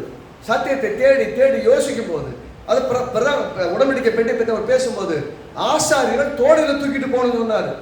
அவங்க ஆசாரிகள் பெட்டியோடு கூட தண்ணீர்ல கால் வைக்கும் போது யோர்தான் பின்னிட்டு மாட்டு வண்டியில் ஏற்றலான்னு சொல்றாங்க. தோளில் தூக்கிட்டு நீ கால் வைக்கணும். சொல்லுங்க, ஆசாரிய உடன்படிக்கை பெட்டியை தூக்கிட்டு அவன் தண்ணீர்ல கால் வச்சா தண்ணீர் புழக்கம். மாட்டு வண்டி மேலே ஏற்றுறது இல்லைங்க. ஆல்டர்னேட்டிவ் வேலை கண்டுபிடிக்க கூடாது. கர்த்தருடைய நியமனம் கர்த்தருடைய வடிவம் சபையானது. மாற்றி செய்யணும் பார்த்தீங்கன்னா அதுதான் நம்மளுடைய வாழ்க்கையில் அநேகர் நம்ம சுற்றி இருக்கவங்களுக்கும் அழிவும் காரணமாக இருக்குது. இங்கே ஒருத்தன் பாவம் செஞ்சான், ஒருத்த பாவத்தினால உள்ளக்கு வந்துச்சு, அதை ஒரு வருஷம் ஏற்றுக்கொண்டான். அது ஒரு வருஷத்துக்கு அப்புறம் விருப்பி பார்க்கக்கூடாது. நம்ம உடம்பு விட அவன் எந்த ஜாதியில் போடுறான், எந்த இடத்துல எந்த குளத்தில் அப்படி பார்க்கக்கூடாது. ஒருவரையும் நாங்கள் மாம்சத்தின்படி அறியோம். 16 வருஷம் பாருங்க. இது முதல் கொண்டு நாங்கள் ஒருவரையும் மாம்சத்தின்படி 2 Corinthians 5:16 வாசிக்கணும். இது முதல் கொண்டு நாங்கள் ஒருவரையும் மாம்சத்தின்படி அறியோம், நாங்கள் கிறிஸ்துவையும் மாம்சத்தின்படி அறிந்திருந்தாலும். அப்படின்னா கிறிஸ்துவோடு உட்கார்ந்துருக்கிறோம், கிறிஸ்துவோடு சாப்பிட்டுருக்கோம், கிறிஸ்துவ மார்க்கில் சாய்ந்திருக்கோம், கிறிஸ்துவோட கூட நல்லா ஜாலியாக ஆடி பாடி விளையாண்டுருக்கிறோம், அரட்டை அடித்து பேசியிருக்கிறோம், அவருடைய அற்புதங்கள் மத்தியில் கூட நடந்திருக்கோம். அப்படியே நடந்திருந்தாலும் சரீரத்தின்படி இருந்த ஆண்டவராகிய இயேசுவை எப்படி வருவாங்க, இனி ஒருபோதும் அவரை மாம்சத்தின்படி சரீரத்தின்படி நாங்கள் அறியோம். ஏன் அப்படின்னு அர்த்தம், இயேசு மாம்சத்தில் வந்த இயேசுவா இன்றைக்கு இல்லை, உயிர்த்தெழுந்த ஆண்டவராய் பிதாவின் மகிமையிலே வாழ்கிறார். அவரை பார்த்து யோவான் பிரமித்து தாழ விழுகிறார். இவர் மார்பிலையா சாய்ந்துட்டு இருந்தோம்? எப்படி கடவுளுடைய மார்பில் சாய்ந்துட்டு இருந்தோம் இருக்குமா? இவ்வளவு வல்லமை இல்லவரா? அவரை பார்க்கும்போது பிரமிக்கிறது. ஏன்னா அங்க இருக்கிற 4 ஜீவன்கள், 24 மூப்பர்கள், எல்லா ஜீவராசிகளும் கோடான கோடியான தேவ ஜனங்கள் இயேசுவை தொழுது கொள்கிறார்கள். அதெல்லாம் பார்க்கும்போது ஐயோ இவர் மார்பிலையா சாய்ந்திருந்தோம், இவருடைய கையை பிடிச்சு நடந்துட்டு இருந்தோம், இவருடைய விளையாண்டுட்டு இருந்தோம். அதான் சொல்றாரு, இது வரைக்கும் அப்படி இயேசுவை நான் மாம்சத்தின்படி அறிந்து என்னோட ஃப்ரெண்டு மாதிரி கூட நடந்து என்ன ஃப்ரெண்டுன்னே அவர் சொல்லியிருந்தாலும் அவர் என் மேலே ஃப்ரெண்டு மாதிரி நாங்கள் பார்க்க போகிறதில்ல. அவர் எனக்கு ஃப்ரெண்டு தான், ஆவியான கொடுக்குறாங்க, பெஸ்ட் ஃப்ரெண்டு. ஆனால் அவர் ஆராதனைக்குரியவர், ஆராதனைக்குரியவராக இருக்கிறார். சொல்லிட்டு சொல்றாரு அந்த 17வது வசனம், ஒருவன் இப்படி இருக்க ஒருவன் கிறிஸ்துவுக்குள்ள இருந்தால், எல்லாம் சேர்ந்து வாசிங்க, ஒருவன் கிறிஸ்துவுக்குள்ள இருந்தால் புது சிருஷ்டியாய் இருக்கிறான், பழையவைகள் ஒழிந்து போயின, எல்லாம் இப்ப ஆள் வந்து பிராண்ட் நியூ பர்சன். நேற்று வரைக்கும் நீங்க பார்த்தா இருந்தாலும் இன்னைக்கு கிடையாது. இயேசுவை ஏற்று உள்ளத்துல விசுவாசித்திருக்கிற ஆளு நேற்று பார்த்த அதே ஆள் கிடையாது.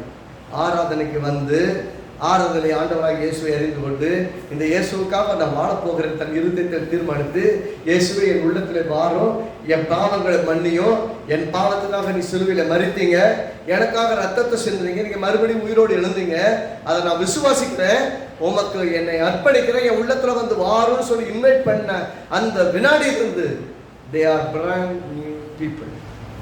Brand new people. இதுக்கு முன்னாடி இருந்தாலும் கிடையாது. சொல்லுங்க, அதுக்கு முன்னாடி அந்த ஆள் கிடையாது. அப்போ நீங்கள் அதே ஆள் தாங்க.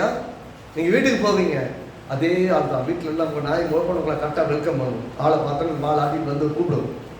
ஆனால் உள்ளே இருக்கிற ஆள் நேற்று வரைக்கும் நீங்கள் பார்த்தாலும் கிடையாது. நேற்று வரைக்கும் பார்த்தாலும் செத்து போன ஆள்.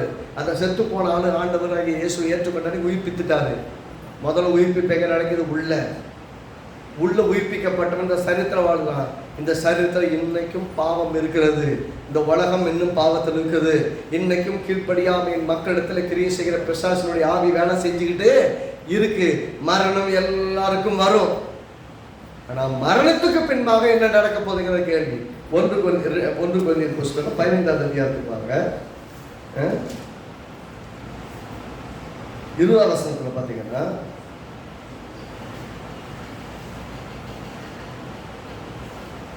கிறிஸ்துவோ மரித்தோர்ந்து எழுந்து நித்திரை அடைந்தவர்கள். நித்திரை என்ன சொல்லுங்க?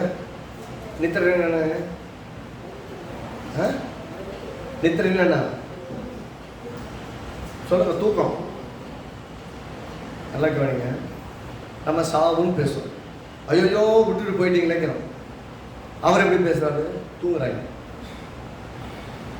நமக்கு கடுப்பா இருக்கா இல்லையா? ஆள் கூட இல்லையா? அப்போ ஆள் கூட இல்லை ஆண்டவரே. அவர் சொல்றாரு தூங்க போயிருக்காரு. என்னவா இதை கேட்கும்போது நமக்கு அவர் அழகா சொல்றாரு, நித்திரை அடைந்தவர்கள் இயேசு முதல் பலனாளர். தூங்கி எந்திரிச்சவர்கள முதல் நாள் யாரு? இயேசு. மற்றவங்க யாரு? பைபிள் ஃபுல்லா பாருங்க நித்திரைன்னே பேசும்.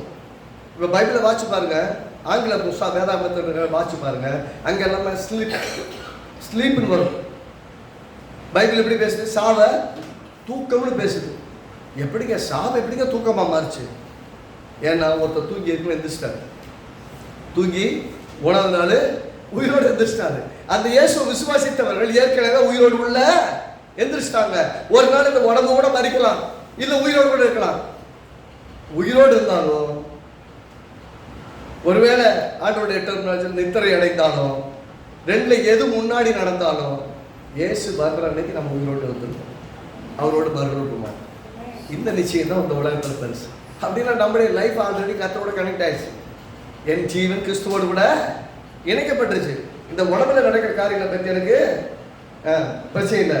21 வசனம், மனுஷனால் மரணம் உண்டானபடியால். மனுஷனால் சொல்லும் போது ஆதாமினால், வசனத்தை வாசிக்கும்போது இப்படி தெளிவாக வாசிக்கணும். ஆதாமினால் மரணம் உண்டானபடியினால் மனுஷனால் மரித்தோரின் உயிர்த்தெழுதலும் உண்டாயிற்று. மனுஷனால் சொல்வது இயேசுவினால். எப்படி வாசிக்கணும்? என்னோட சேர்ந்து வாசிங்க. 21 வசனத்தை 1 கொரிந்தியர் 15:21. ஆதாமினால் மரணம் உண்டானபடியினால் இயேசுவினால் மரித்தோரின் உயிர்த்தெழுதலும் உண்டாயிற்று. நீங்க லாஜிக்கலாவும் சொல்ல முடியாது. பிசாசு எத்தனை கேள்வி கேட்டாலும் நம்ம தெளிவாக சொல்லலாம். நான் பாவம் செய்யறேன், ஆதாம் பாவம் செஞ்சு அவனோட சேர்ந்து நானும் பாவி ஆயிட்டேன். இன்னைக்கு நான் இயேசுவை விசுவாசிக்கிறேன், இயேசுவோட நானும் உயிரோடு இருந்திருக்கிறேன். ஏன் மேல உனக்கு அதிகாரமே சொல்ல முடியல. ஏன்னா உள்ள வாழ்றவன் ஆவியானவன். உங்கள் ஆவியோட தேவாவியை கடந்துட்டாருன்னா இப்போ எப்படி நியாயம் இருப்பான்? அவன் அப்பப்போ உங்கள் காதில் சொல்லி உங்கள் மனசை டிஸ்டர்ப் பண்ண பார்ப்பான். நீ தகுதி இல்லை, நீ வந்து வாக்கு தத்துவத்தை வாசிவாத பேர தகுதியே கிடையாதுன்னு மட்டும் பேசுவான். நமக்கு நல்லா தெரியணும். நான் ஆசை பார்த்தேன் கர்த்தரை உயிர்ப்பித்திருக்கிறான். 22ஆம் வசனம் பாருங்க, ரொம்ப தெளிவாக சொல்றேன். ஆதாமுக்குள் எல்லாரும் மரிக்கிறது போல, எல்லாரும் சேர்ந்து வாசிங்க. ஆதாமுக்குள் எல்லாரும் மரிக்கிறது போல கிறிஸ்துவுக்குள் எல்லாரும் உயிர்ப்பிக்கப்படுவார்கள். எல்லாம் சொல்லுங்க, நான் உயிர்ப்பிக்கப்படுவேன். I will be risen again. இந்த நிச்சயம் தான் உலகத்தில் உள்ள எல்லா மதங்கள்லையும் கிறிஸ்துவ மார்க்கம். இது மதம் கிடையாது, கிறிஸ்துவ மார்க்கம். It is a way of life. Way of life வேற, ரிலிஜன் வேற. ஆனால் உங்களுக்கு வேறு வழி இல்லை. இந்திய சட்டத்தின்படி அறியப்பட்டிருக்கிற மதம் அப்படி போடுவாங்க. இது யாரையும் சட்டையை மாற்று, ட்ரெஸ்ஸை மாற்று, வெள்ளையை போட்டுக்கோ, கருப்பை போட்டுக்கோ, அதை போடு, இதை பாடு, அதை மாற்றுக்கு, இதை எதுவுமே கிடையாது. நீங்களாக வாங்க, நீங்களாக இருங்க. உள்ளத்தில் ஆண்டவராகிய இயேசு ராஜா அவர்கள், அவரை விசுவாசிங்க, அவரை ஆராதிங்க, அவரோடு வாழுங்க. அவருக்குள் ஒன்றாக இணைந்தவர்கள் எல்லாரும் எப்படிப்பட்டவர்களாக இருக்காங்க? அவருக்குள் மரித்து உயிரோடு எழுந்தவர்களாக இருக்கிறார்கள். எப்படி? முதல் பலன் இயேசு. எப்படி முதல் பலன் இயேசு சொல்ல போச்சோம் இல்லையா? முதல்ல செத்து பொழைச்சவர் இயேசு. அவரை விசுவாசித்தவர்கள் உள்ள செத்து பொழைச்சிட்டாங்க. செத்தவங்க தான் பொழைச்சிட்டாங்க. வெளியே பிரகாரமாக சரீரமும் ஒரு நாள் உயிரோடு எழுந்திருக்கும். இந்த நம்பிக்கை கிறிஸ்துவத்தில் மிக மேலாக இருக்கிறது. காரணம் என்ன? காரணம்னா இயேசுவை விசுவாசித்து ஏற்றுக்கொண்டவங்க எத்தனை பேர்களோ அத்தனை பேர்களும் தேவனுடைய பிள்ளைகளாகும்படி.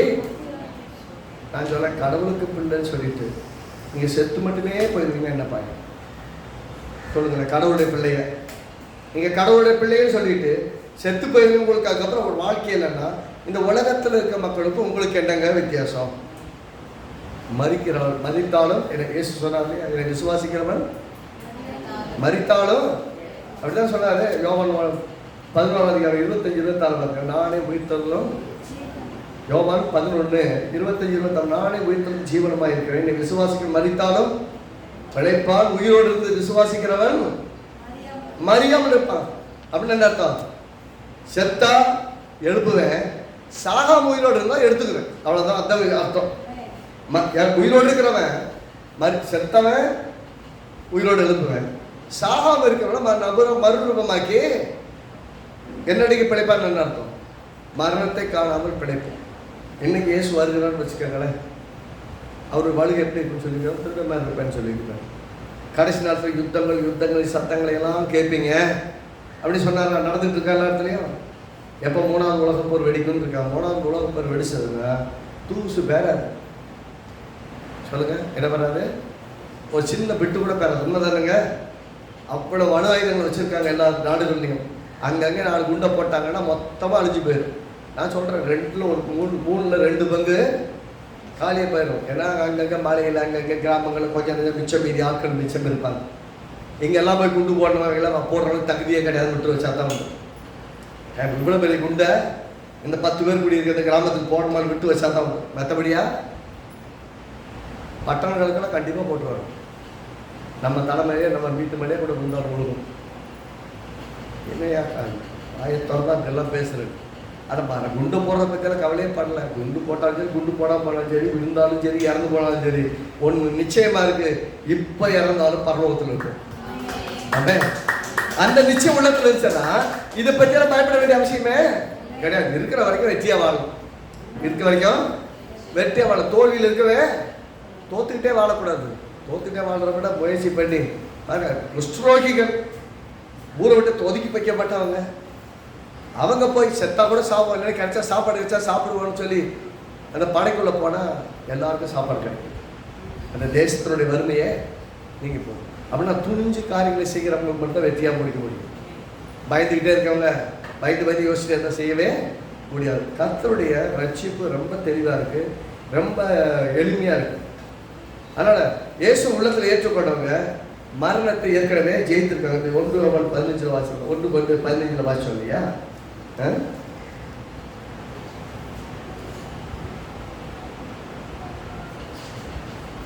45 வசனம் சரீர உயிர்ப்பிப்பை பற்றி பேசுது. 35 வாசிக்குது. 35 அதான் 1:15 35 சரீரம் எப்படி உயிரோடு எழுந்திருக்குங்கிறத பற்றி அந்த வசனத்தினுடைய கடைசி வரைக்கும் பேசுது. இதுல 45 வசனமாக, அப்படியே முந்தின மனுஷனாகிய ஆதாம் ஜீவாத்துவாவானார் அப்படின்னா உயிருள்ள மனிதனாய் ஆனால் என்று எழுதியிருக்கிறது. பிந்தின ஆதாம் அப்படின்னா இயேசு, பிந்தின ஆதாமாகிய இயேசு உயிர்ப்பிக்கிற யாரா? ஆவியான், உயிரோடு எழுப்புகிறவ ஆவியான். அதனாலதான் ரோமர்கள் 8 சொல்றாரு, இயேசுவை மரித்தொழுது எழுப்பினுடைய ஆவி உங்கள் சரீரங்களில் வாசமாக இருந்தார். இயேசுவை உயிரோடு எழுப்பினவர் உங்க உடம்புல வாழ்ந்துட்டு இருந்தாருன்னா சாவுக்கு ஏதுவான உங்கள் சரீரங்களை, அப்ப உங்க சரீர உயிர்ப்பீழ்ச்சிங்கிறது வந்து ரொம்ப தூரத்துல கிடையாது. உள்ள இருக்கிறவர் இந்த சரீரத்தையும் உயிர்ப்பிப்பார். இந்த சரீரத்துக்கு தேவையான போஷாக்கு, சுகம், பலன், ஜீவன், சமாதானம், வல்லமை, விடுதலை, வெற்றி வாழ்க்கைய வெளியிலிருந்து தேர்றதில்ல, உள்ள இருந்து ஊற்றணும். என விசுவாசிக்கிற உள்ளத்திலிருந்து ஜீவ தண்ணீர் உள்ள நதிகள் பாய்ந்து ஊத்தெடுத்து உடம்பெல்லாம் நிரப்பும். சுகத்தை உள்ளிருந்து கொண்டு வரும், வெளியிருந்து கொண்டு வரதில்லை. ஏசப்பா என்னை தொடுங்க அப்படி இல்லை. இயேசுவின் நாமத்தில் நான் விசுவாசிக்கிறேன், நம்முடைய வலிமையானவர் என் உள்ளத்தில் இருக்கிற ஆவியானவர் இந்த சரீரம் முழுவதையும் நிரப்பட்டும். தெய்வீக சுகம் என் சரீரத்தை முழுவதும் நிரப்பட்ட நான் சுகமாக இருக்கிறேன், அதை அறிக்கிறேன். எனக்குள் வாழ்கிறவராக நான் வெற்றி சிறந்து இருக்கிறேன். சாவுக்கு எதுவான சரீரம் தான், ஆனால் உயிர்ப்பிக்க வல்லவராகி இயேசுக்கு ஒப்புக்கொடுத்தோம். ஆமென். ஆகவே கடைசியாக வசனத்தை வாசித்து முடிப்போம்.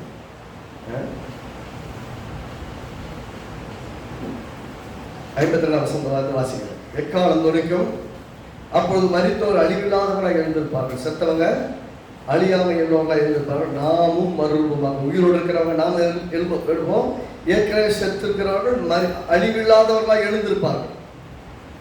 அழிவுள்ளதாகிய இது, அழிவுள்ளதாகிய இதுன்னு சொல்லுவோம் சரீரம். அழிவுள்ளதாகிய இந்த சரீரம் அழியாமையும், சாவுக்கு ஏதுவான இந்த சரீரம் சாவாமையும் தரித்துக் கொள்ள வேண்டும். அழிவுள்ளதாகிய இந்த சரீரம் அழியாமையும், சாவுக்கு ஏதுவாகிய இந்த சரீரம் சாவாமையும் தரித்துக் கொள்ளும் போது மரணம் ஜெயமாக விழுங்கப்பட்டது என்று எழுதியிருக்கிற வார்த்தை, மரணமே உன் கூர் எங்கே, பாதாளமே உன் ஜெயம் எங்கே? மரணத்தின் கூர் பாவம், பாவம் சிலுவையில் முடித்து விடப்பட்டது. பாவத்தின் பலன் நியாயப்பிரமாணம், நியாயப்பிரமாணம் சொல்லதான் பாதியும், அதுவும் முடிபெற்று விட்டது. ஆகவே பாவத்துக்கும் வல்லமை இல்லை, மரணத்துக்கும் நம்ம மேல அதிகாரம் இல்லை. ஆகவே உயிர்த்தெழுந்த கிறிஸ்துவோடு நாம் வாழ்வோம். ஆமென். கர்த்தர் நல்லவர். நாம் ஆண்டவரை நோக்கி பார்ப்போம். உயிர்த்தெழுந்த வல்லமையை உள்ளத்திலே பெற்றுக்கொண்டு உள்ளத்திலே வாழ்றவங்க நீங்க.